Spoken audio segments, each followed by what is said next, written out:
Hello, everyone. Hello from across this gorgeous planet. Good morning, good afternoon, and good evening. We are one church, many paths, one mountain, where our mission is what Barbara Marx Hubbard and Dr. Mark Goffney call the planetary awakening in love through a unique self symphony. And together we declare that the last day of the old face of evolution is honored as the first day of the new face of creation.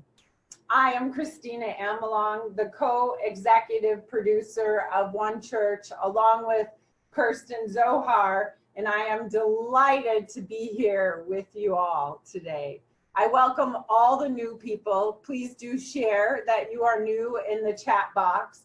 We would love to reach out to you, welcome you, and hear from you.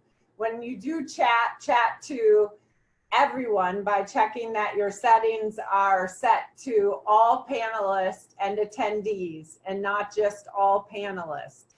Use the chat function to say hi, to let us know where you're from, and to resonate the Dharma as we go along through church. I do see that Claire and Peggy and Sue and Dennis and Tom and Melanie are here, and I welcome everyone.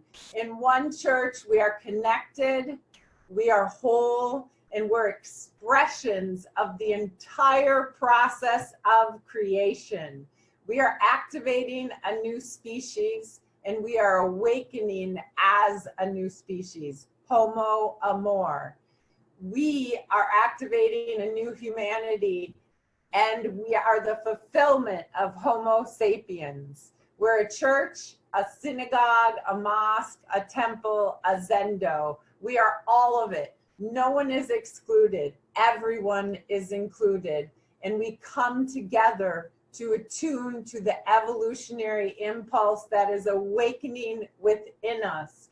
Welcome home, everyone. We are so delighted to be with you here today in week 172 of One Church. Let everyone know about One Church. We are doing this primarily through word of mouth. Barbara Marx Hubbard talked about each of us having a family of 10 here in church, and I do love that idea, each of us tending our evolutionary family. So also, each of us does have a unique voice in this unique self symphony, so join us in our weekly One Church work table on Zoom to grow church and to support the community. Email me or put your email in the chat box and I will email you. The work table is on Tuesdays at 12 Pacific, 2 Central, 9 European time. And leadership around church is an opportunity to receive back 1,000 gifts every day. And it's so true.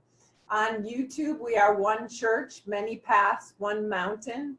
On Facebook, we are facebook.com/onechurch.world. Right now, we are live on Facebook, and do take a moment to look at your notifications and share that live link onto your Facebook page. And hello to the Facebook community that is watching us right now.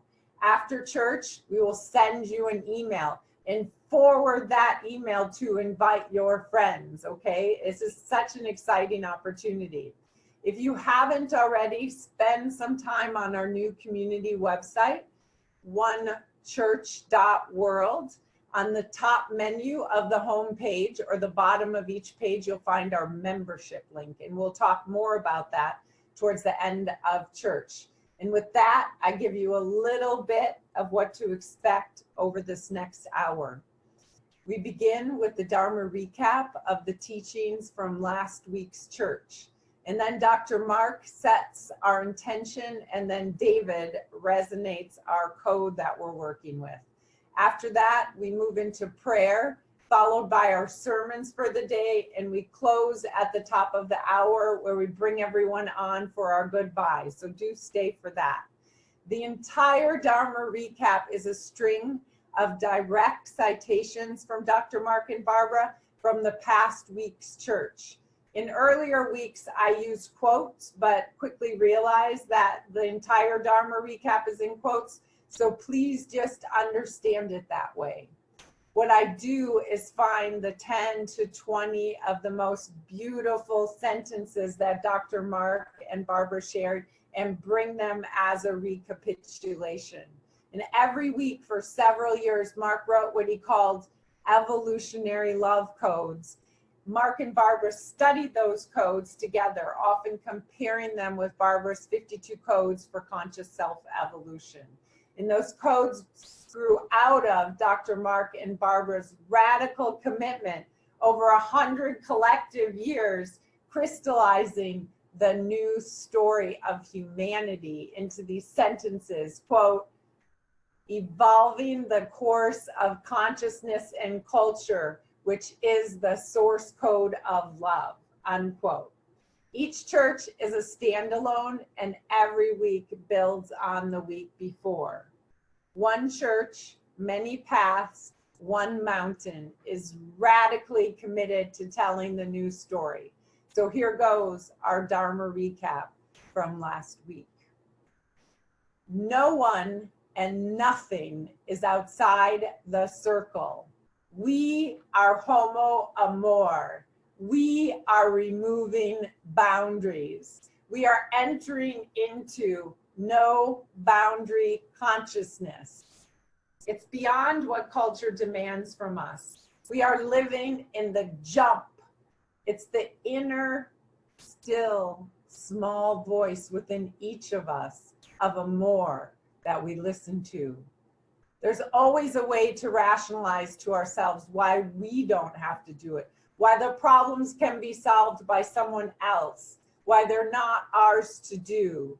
It's not our responsibility. But actually, our unique risk in life is to actually take our outrageous acts of love above and beyond what culture demands from us. This is the leading edge of evolution, our deepest heart's desires, coming awake inside of us. Who are we? Where are we? We live in a world of outrageous beauty. The only response to outrageous beauty is outrageous love. We live in a world of outrageous pain. The only response to outrageous pain is outrageous love. We give ourselves outrageously beyond our trauma, beyond our racket, our issues, our patterns, with true outrageous acts of love. We are in the breakdown of Eros. Whenever Eros breaks down, we have this desperate need to feel on the inside, but don't know how to get inside. So we place someone else on the outside. The boundary always was, I'm on the inside and you're on the outside. No, now everyone is on the inside together. We obliterate the boundaries. We are of a cosmoerotic universe as an expression of the impulse of evolution, and everyone is on the inside together. What is the greatness for us, for the spiritual, social, and scientific evolution of the species? We know our unique taste. We know we can lift our species to the next stage of evolution. We know every part of our being And our church's being, and my being, lifts up spirituality. We know that no one and nothing is on the outside of the circle.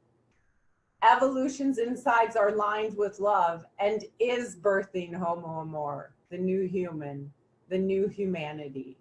And with that, I invite us to more deeply enter into the holy and sacred space of one church. And I turn my word to you, beloved Dr. Mark. Thank you, Christina Amelon. Thank you so much. Thank you so much. I mean, oh my God, this is the moment where we set intention. What are we here for? We're here for the realization that everyone's on the inside, that no one's outside of the story. We're here to articulate a new universe story. We're at a pivotal moment in culture. We're at a pivotal moment in history. For the first time in the history of planet Earth, we have the capacity to end the story. We're faced with existential risk that can actually downturn us into a utopia, into, excuse me, a dystopia. I'm reaching for the utopia, into a dystopia that's actually unimaginable. Think Hunger Games, think Blade Runner, or think the end of the story.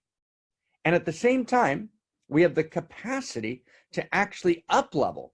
We have the capacity to bring together everything we've learned from pre-modern, modern, and postmodern, and to actually tell a new story.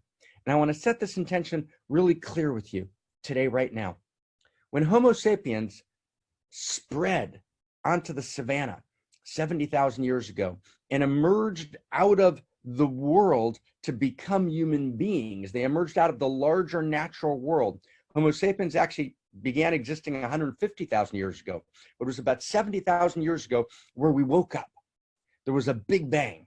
Self-reflection began, self-representation, art, deepest interiority, poetry, music, trade, the multiplication of knowledge, right? Everything that we understand to be a human being, which is fundamentally different than any expression of life on the cosmos. That explosion of humanity happens 70,000 years ago. And most people understand that the reason it happened is because of the magic, or what science called the emergence of language. And what did language do? Language didn't just tell us how to hunt a little better, as some people suggest. The best reading of language is, in language, we were able to tell a story that told us who we were and where we were from and where we were going, a universe story and a story of identity. Now, those stories are evolving. The evolution of love is the evolution of a story. And the stories we're always moving towards, what does it mean to be noble, to be good, to be radically alive, to be aligned with cosmos? And those stories are the evolution of divinity. Now, I want to stay with me one more second to really get this. It was always a love story. It was never not. You know, my friend Howard Bloom wrote a very famous book called The Lucifer Principle, where he talks about this notion that there was always us and them. And so there was always an in-group killing the out-group. So how could you talk, Mark, about a love story? So I said to Howard just this past week, a few days ago, I said, Howard, you're right. There was always an in-group and an out-group. But Howard, as you yourself wrote in the Lucifer Principle, the in-group always knew that they had to love each other. Did everyone get that? The in-group always knew, if you're in the in-group, I got to love you. I got to love all human beings. I got to love all of right. I got to love everybody. But we're going to take this group of people and we're going to say, you guys aren't included in human beings. So the problem was the wrong boundary, right? We didn't place the right boundary, right? What we said is, we're going to create our eros by making us on the inside and you on the outside. That's a pseudo eros. That's a false boundary. So we have to realize it's always a love story. There's always an in-group. We've known that from the beginning of time. But what we did is we placed the boundary in the wrong place. Does everyone get that? And what we've now done is we've now removed the boundary. When I remove the boundary, then of course, Sally Adams, and all my natural healthy boundaries exist. All my natural interpersonal boundaries where I respect your integrity, individuality, those are all in place. The boundary I remove is there's no one outside the circle. There's no one whose story doesn't matter. To remove the boundary means that every human being has a poem to write, a piece of music to play, a way of being, loving, living, laughing in the world that's yours and uniquely yours alone. It's not your special talent. It's your unique expression of the entire field. You are an emergent of the entire field of existence. You're an emergent of the entire field of being and becoming, and you have a poem to write and a song to sing and a story to tell, and your story matters infinitely. And it's my job, it's my delight, it's my honor, it's my responsibility as a human being to create the conditions for you to live your story, to create the conditions for you to tell your story, to create the conditions for your story to be received. And no one is outside the circle. Not one human being is outside the circle. And if you're in pain, I feel your pain. And if you're in joy, I feel your joy. That's our intention. Our intention is everyone's in the circle. And that's the new story. That's the story of Homo Amor. It's the story of me being an expression of the self-organizing universe, and me because I matter, because you matter, because your unique, irreducible gorgeousness matters, because your unique, irreducible gorgeousness matters. It means that part of your story is your outrageous acts of love. It means that reality needs your service. And that's the code that David's about to read. Our intention is to awaken, right? All of humanity with us, to be the storytellers in this Da Vinci moment in time, in this time between worlds. We are standing here and saying, we're going to tell the new story. We're going to articulate the new universe story and the new story of identity, because the only way you can actually up-level is to actually go into the source code. And the source code of being a human being is the story we tell about the universe and who we are to each other. We're going to now up-level that story. The universe is a love story. And the story of this is, the plot line of this love story is the evolution of love, the evolution of uniqueness, the evolution of creativity, the evolution of kindness. And we are that evolution. We are evolution in person. And each one of us in our practice in church, and we're going to talk about it later, is going to be, and this is the practice we want to land all over the world. We want to take one church together, many paths, one mountain. We want to articulate what it means to be a new human and a new humanity, right? A new human and a new humanity. We want to be Homo Amor, which is the intimate universe in person as us. And as Homo Amor, each of us knows that we have outrageous acts of love to commit. And we're going to come to the church webpage, right? Every week, we have a page we're going to show you later, which you maybe have saw last week or the week before, on outrageous acts of love. And all of us are going to model, right? I'm going to do it this week.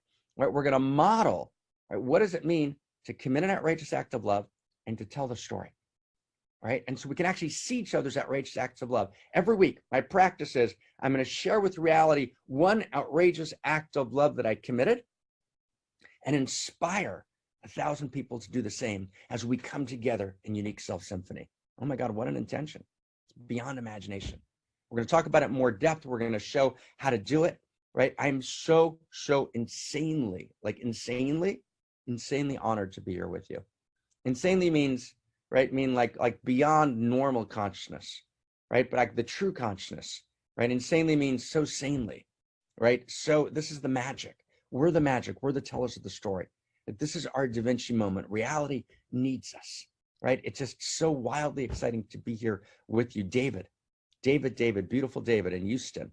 Right? Resonate the code for us. Blow our hearts open so we can do this together. I turn the word to David. Yes. Thank you, Dr. Mark. Thank you so much. Beautiful. You know, as you were describing our intention, last night I had a realization of how that intention showed up in my life. Here I am in Houston, Texas, at my good friend's wedding. I met him back in college, and we're still good friends. And here we were just about to get started with the wedding, and he came up to me and said, David, come here for a second. He said, hey, I need you to fully take responsibility for getting everyone to dance at the reception. I was like, whoa. I don't know if I'm ready for that, right? And of course, by getting everyone to dance, he didn't really mean just getting everyone to dance. He wanted me to make sure everyone felt like they were on the inside, right? Everyone was in it together, energized.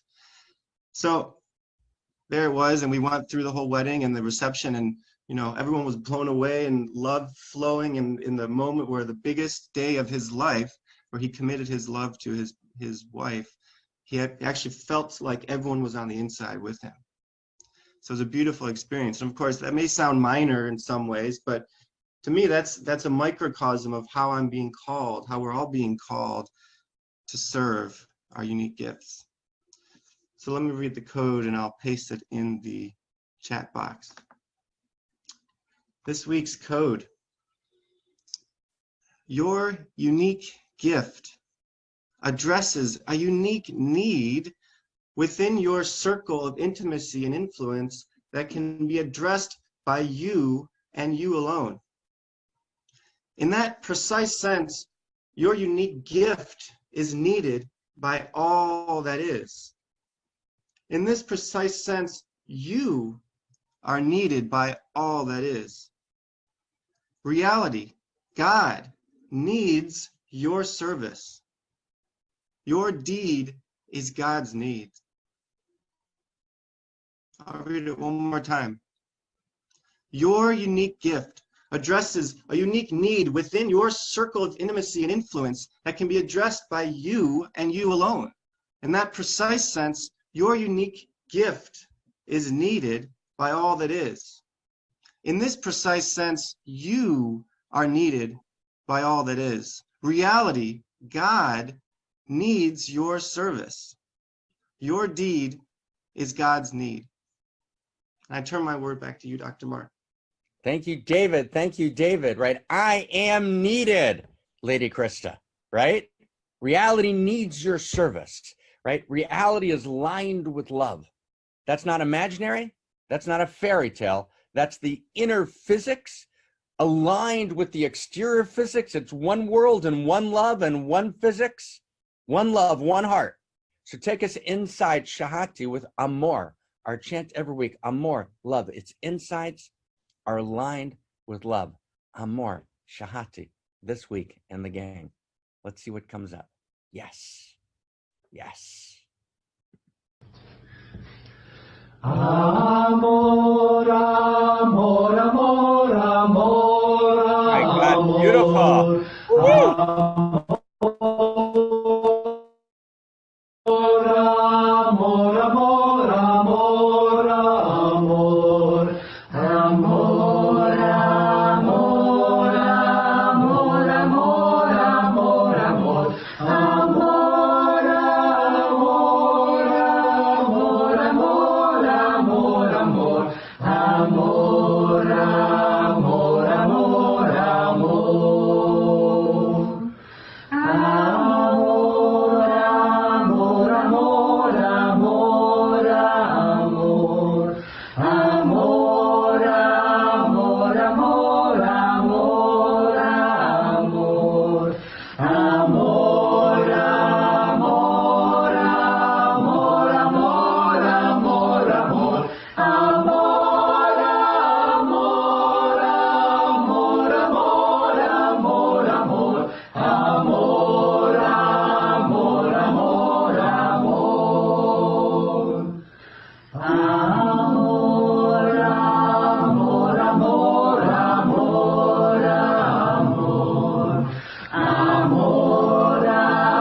Oh my God, amor, amor, amor of it, beauty, right? If that's not beauty, then what is? Amor. So we're in this moment where we're right before prayer. And as we're launching this new level right? This next stage in the revolution, right? Revolutionary love, right? Reality is animated by a more evolutionary love, and love is revolutionary. Love rejects the status quo and reaches for more, right? More love, more beauty, more depth, more gorgeousness, more kindness, more quivering tenderness, more awake, alive eros. We turn at this moment to God. The God you don't believe in doesn't exist. And I want to ask you, if you can, right, be with me in the chat box. The chat box is the center, right, of where we live. That's where we talk to each other. So it's not like an ordinary church or synagogue or mosque or secular humanist center. We talk and we interchange. So let's just, as we do the Dharma, you all know the Dharma. And if you're new, right, you learn it. So speak it in, right? As I'm speaking a sentence, finish the sentence. Okay? So we're in church. So the God you don't believe in, finish that sentence, anybody. The God you don't believe in. The God you don't believe in, who's going to finish the sentence? Where he does not exist, right? The God you don't believe in doesn't exist. That's so important, right? We're always killing this God, right? That doesn't exist, right? So we got to be heretics, right? There's heresy, which is faith, right? Get that line, okay? It's a line from Cook, Abraham Cook, one of the great mystics of the century, right? There's heresy, which is faith. So we're heretical about all notions of God that are small, right? Those are the notions that we, together with Darwin, that we, together with secular science, rebelled against, right? The God you don't believe in doesn't exist, right? God appears in three faces.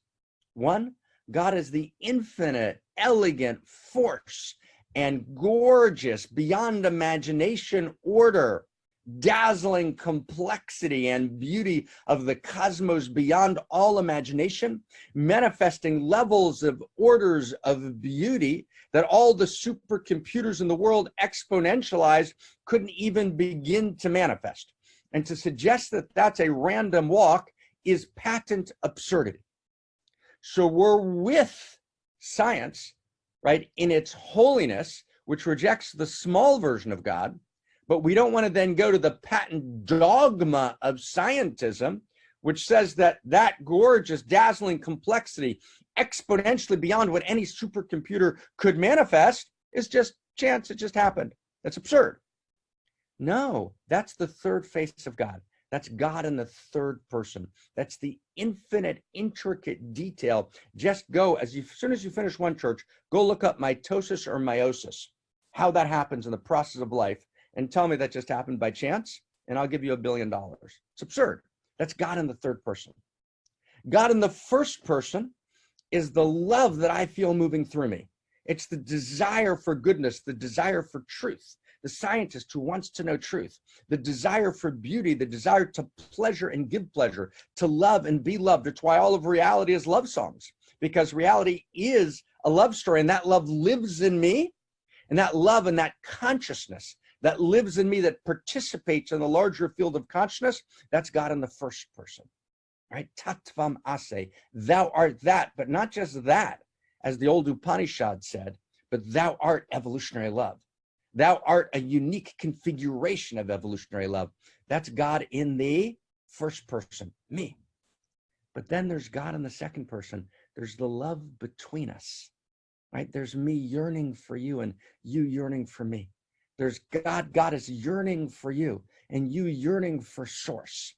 That's God who is the infinity of intimacy that knows our name.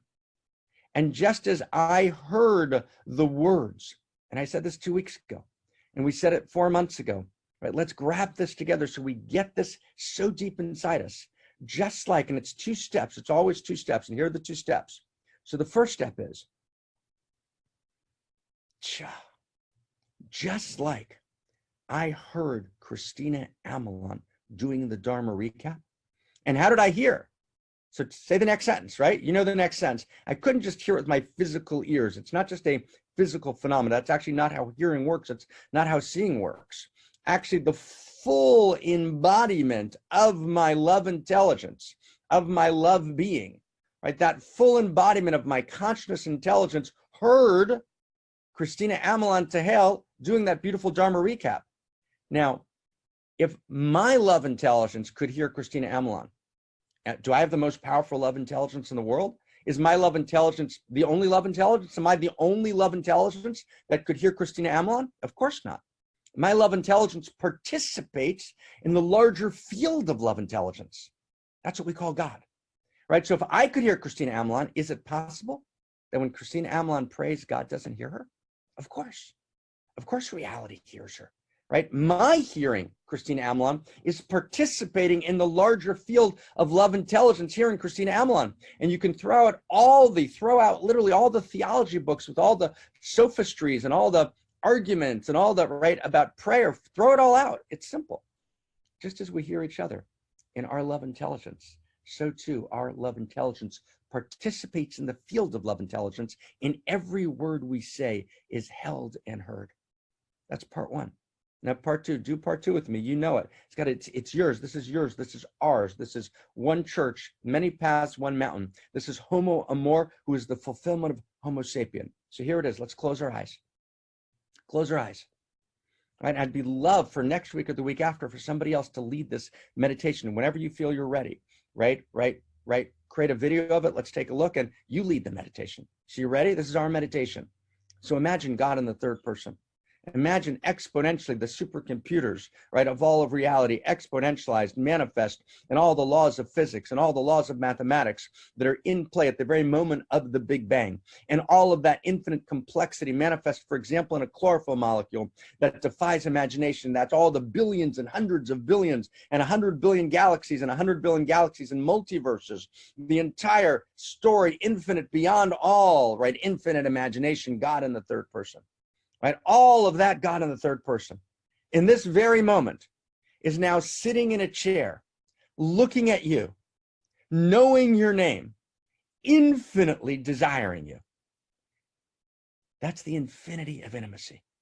And if you want to know what the infinity of intimacy feels like, sitting in that chair, looking at you directly, Oriana, looking directly at Lady J in England and saying, Lady J, what does the infinity of intimacy feel like when she looks at you, Lady J? What does she feel like when she looks at you, David? What does she feel like when he looks at you, David? So imagine your most tender, beautiful, quivering, soft, gorgeous moment of nurturing and caring beyond all and every imagination. Imagine that feeling that you had for someone else. Now, double that feeling, right? Triple it, right? Make it 10 times, 100 times, right? 1,000 times deeper and wider. Exponentialize it. And you'll begin to feel the tenderness and the love and the desire to nurture and care for you that the infinity of intimacy has in this very moment. And then feel your most profound, your deepest, your wildest yearning, your most erotic, surging, pulsing, and the urge to merge beyond imagination that you've ever had, and then double it and triple it and times 10 and times 100 times 1,000 and exponentialize it. And you'll feel the yearning of the infinity of intimacy to merge with you, to penetrate you, to be penetrated by you in this moment. That is knowing that truth. That's awakening to the truth of reality. Knowing the infinity of intimacy, knows your name, loves you, desires you madly, and wants to know everything about you. All of your holy, all of my holy, and all of your broken, and all of my broken. Hallelujah. So take us inside the holy and the broken. Hallelujah. Inside all the way. Now I've heard there was a secret chord that David played, and it pleased the Lord. But you don't really care for music, do you? It goes like this: the fourth, the fifth, the minor fall, the major lift, the baffled king composing hallelujah. Hallelujah. Hallelujah.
Others say I took the name in vain.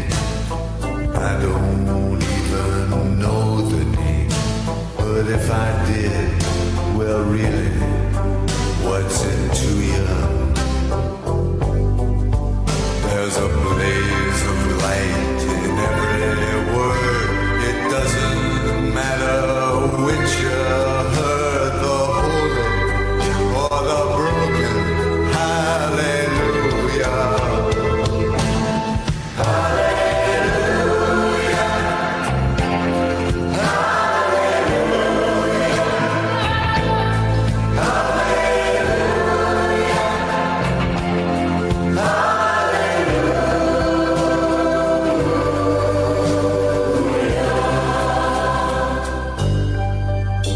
I did my best. It wasn't much. I couldn't feel, so I tried to touch. I've told the truth. I didn't come to fool you. And even though it all went wrong, I'll stand before the Lord of song with nothing on my tongue but hallelujah. Grab the world together.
We go into the chat box and we pray and we ask for everything.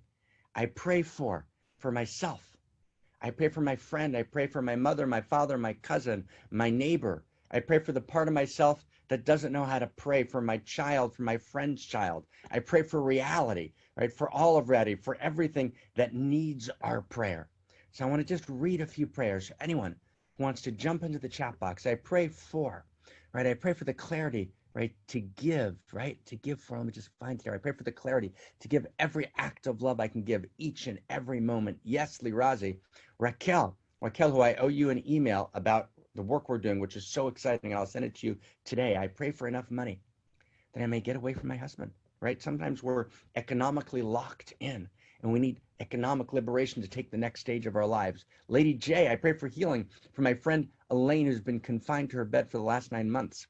Right? Let us be liberated from our prison. Shad, I pray that all our participants that just made their pleasure commitments take the first steps always. Amen. And we're going to be together. Shad, maybe put it in the chat box. We're going to be together August 8th through August 15th this summer in Holland. You can get an inexpensive ticket right now. It's the most incredible one church, many paths, one mountain festival of love, 8 days together. So let's put it in the chat box, and we're putting it in every week and inviting you to come. It's beyond imagination. Kirsten Zohar, I pray for a healthy heart and body and lots of strength and energy to be able to keep giving my gifts outrageously. And I pray for every human being with every other sentient being in outrageous pain and disease to find healing and love and joy. Amen. Zohar. Rachel, I pray, Utz, for more outrageous love in me and all around me. Enoch, I pray for the relationship with my daughter and her girlfriend, my daughter and her boyfriend, right? Let's keep your daughter with her boyfriend. That's her, right? I pray for David, for all those around the world who struggle with mental illness, right? Lady Christy, I pray for clarity in my heart's desire. You know your deepest heart's desire. When you know it, stay with it, right? Don't let it go. Full masculine steadiness in Lady Krishna. I'm in my heart's desire. I stay with it all the way, right? Yes, all the way. Medea, I pray. She feels, speaks, loves through me in every moment. Medea, oh my God. Amen. Right? I pray, Hans, right, for a mild chemo and radiation journey, right? Brother Hans, who who creates and holds all of us every week, right? As you go through this chemo and radiation, right? Oh my God, loving you madly, madly, madly, right? Randall, I pray to play joyfully. Thank you, Randall, master of art, right? Lirazi, Tom, I pray that all of us can be seen in our fullness. I pray for my friend who's grieving, right? Whose daughter, right, was killed, and all who are facing the loss of a loved one. Ronaine, I pray that all of us can be seen in our fullness, the fullness of our grief, our joy, and our love. Right, Simona, praying for your brother who's now in the next world. Right, praying for you, love. It's so good, right? When you're here, you pour, right? We need you, Simona. I pray for a house where I can live. I pray for our successful, rocking, outrageous love festival. Beth, welcome, Beth. I pray for healing for family and friends. Right, Nathan, I pray that my friend Laura's father, George, have the angels and ancestors with him as he transitions beyond his body. May his family walk with him, full dignity.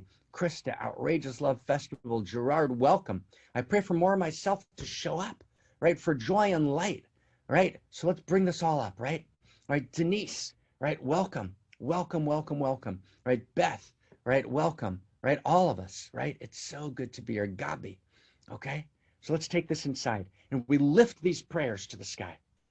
So here we go. Here we go. You ready, everyone? Right? We want to know what love is, right? We want to know what love is.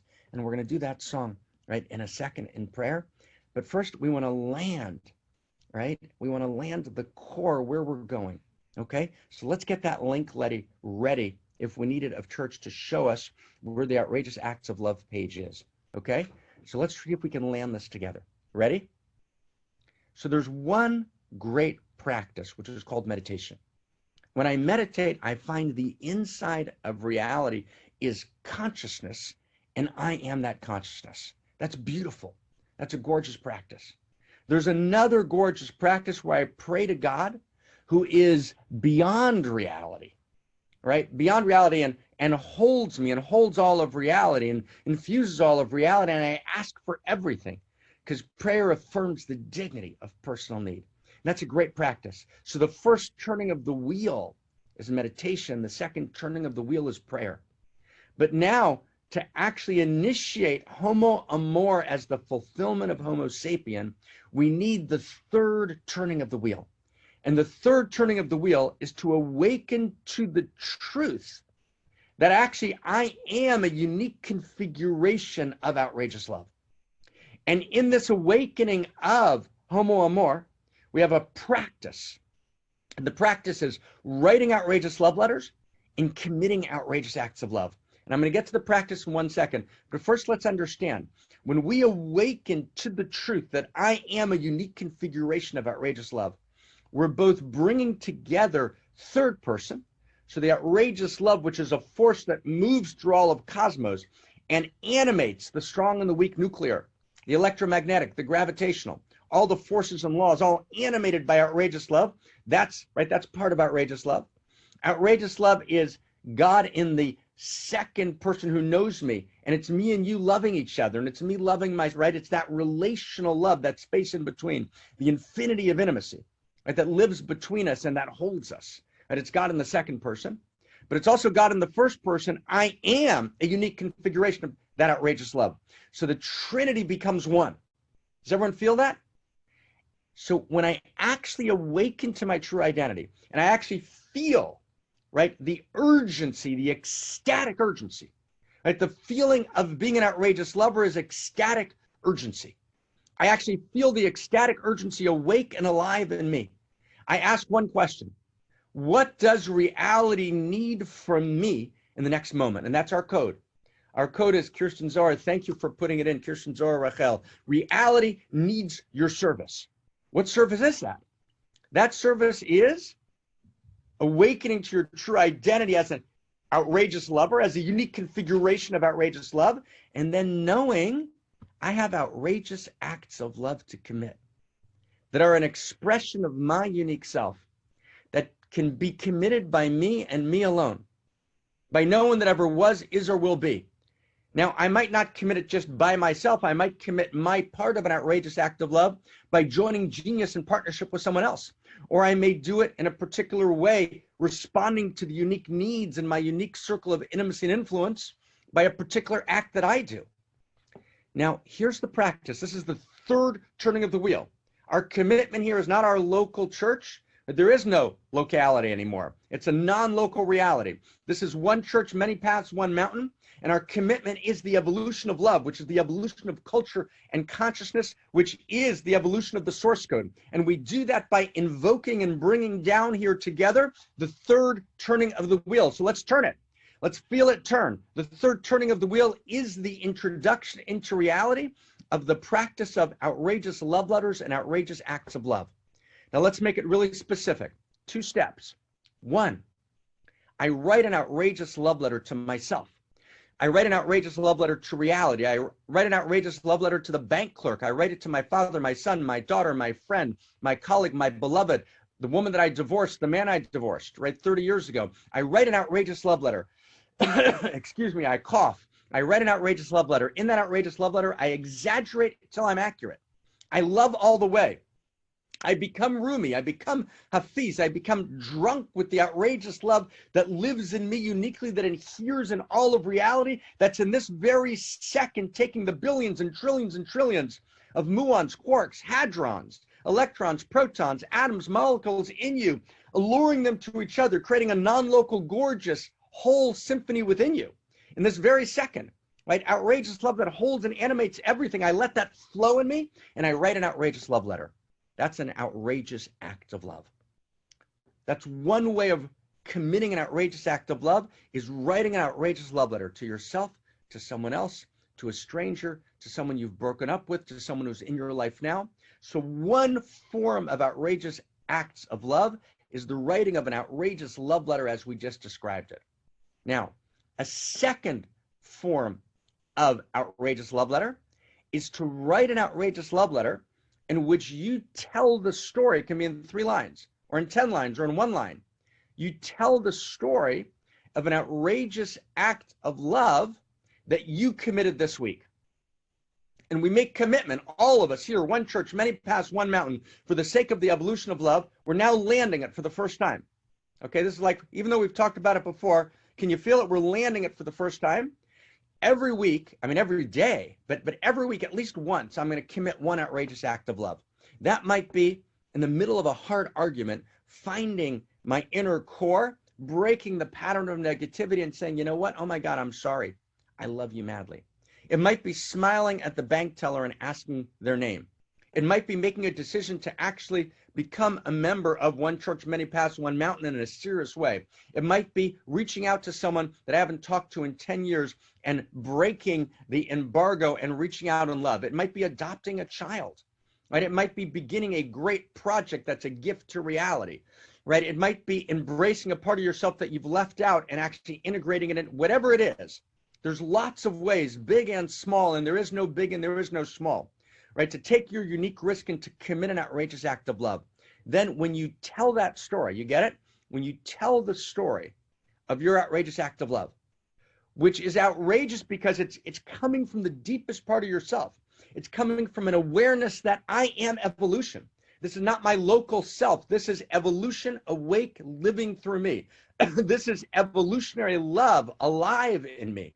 When I commit that outrageous act of love, I write an outrageous love letter just telling the story of that outrageous act of love.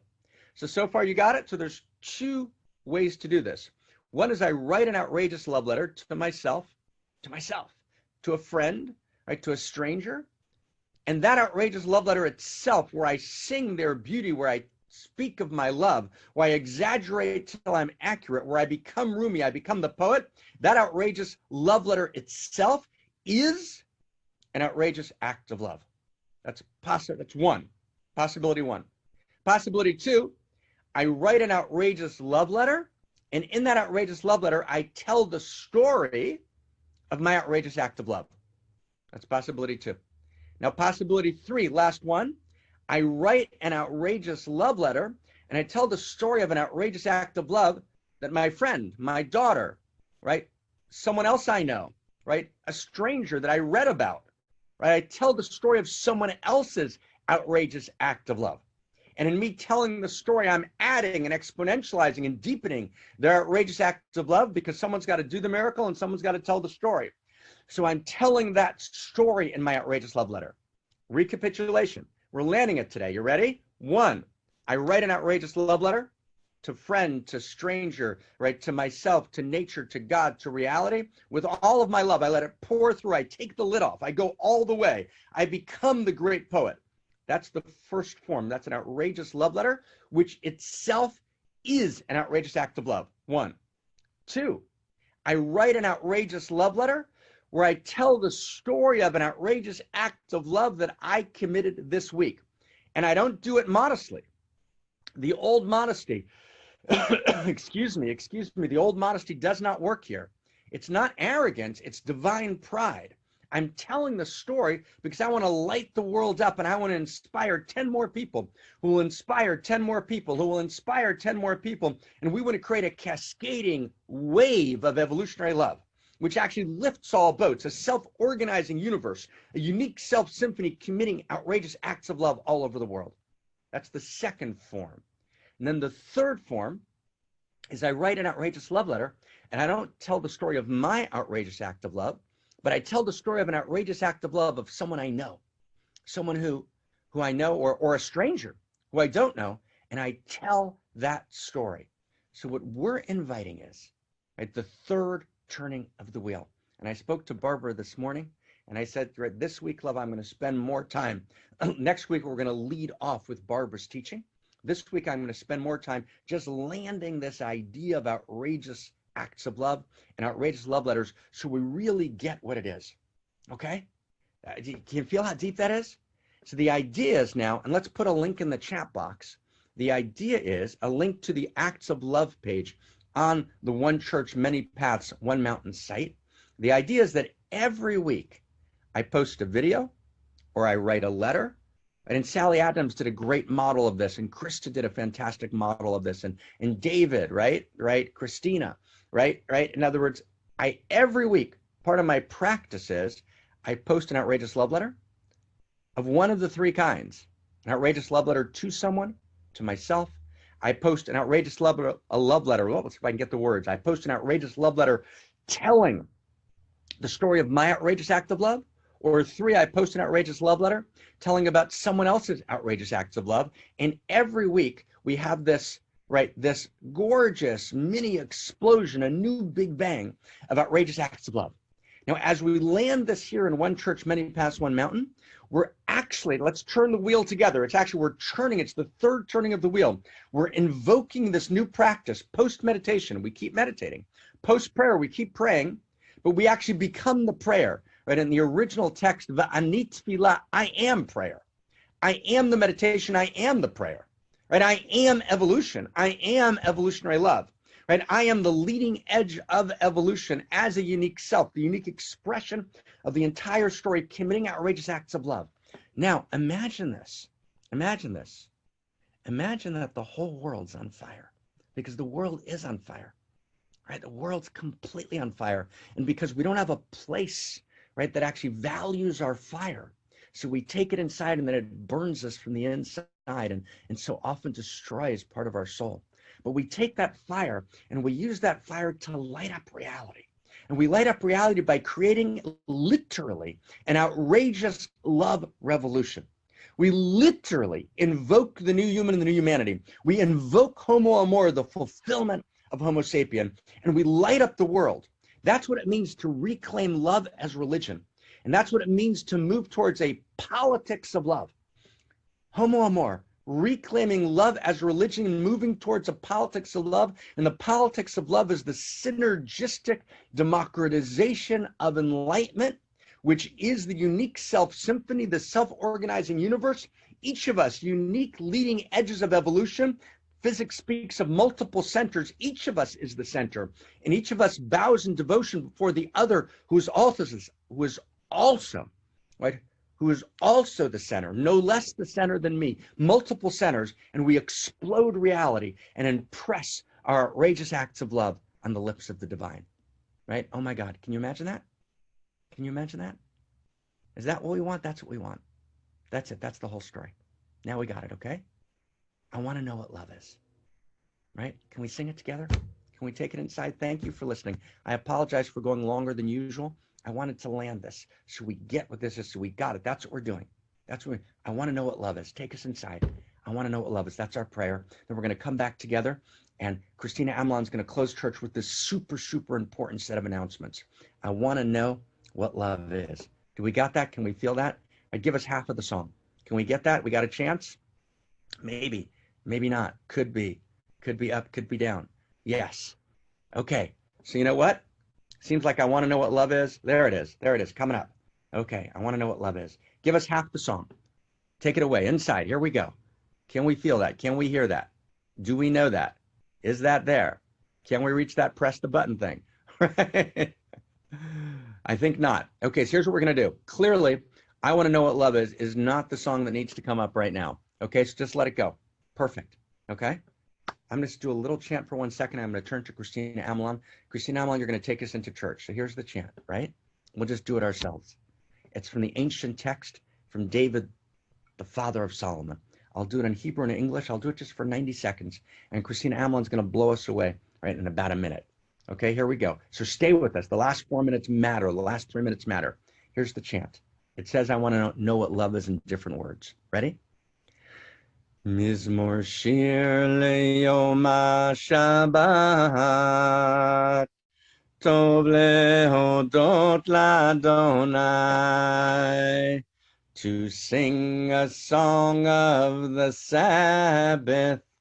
It's good to sing with thee, to speak of your love in the morning, and to trust you through the night. To speak of your love in the morning, and to trust you in the night. Together, maybe someone will write the words.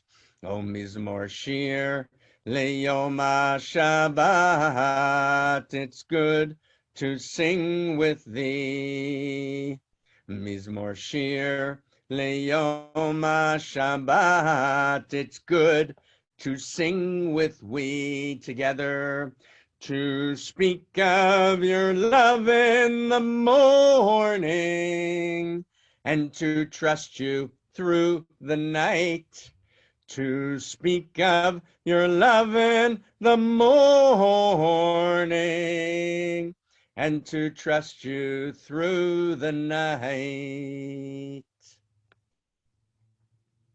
Christina Amelon, take us inside. This is the most important part now. This is where we come together and we become part of it. Becomes part of us. Christina Amelon, take us inside, right? All the way. Oh my God. Can we hear you?